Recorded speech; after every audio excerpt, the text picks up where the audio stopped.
அப்படின்னு நினைப்பீங்க. இதை வருங்க, முட்டை சூப்பராக வந்துடுதா.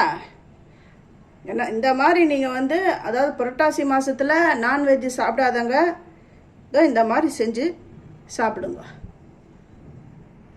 இந்த மாதிரி எல்லாத்தையும் நான் கட் பண்ணிடுறேன்.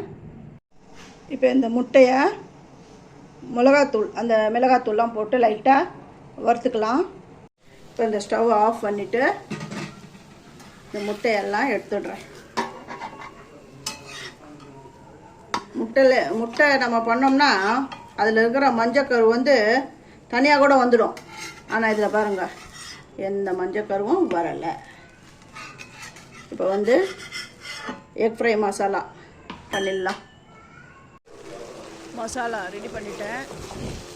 இந்த மாதிரி ஒரு கிரேவி மாதிரி பண்ணிவிட்டு இப்போ வறுத்து வச்சுருக்கிற அந்த சைவ முட்டைகளை நான் இதில் சேர்க்குறேன். இது வந்து புரட்டாசி மாதத்தில் இந்த மாதிரி நான்வெஜ்ஜு சாப்பிடாதவங்க இந்த மாதிரி கூட செஞ்சு சாப்பிட்லாம்.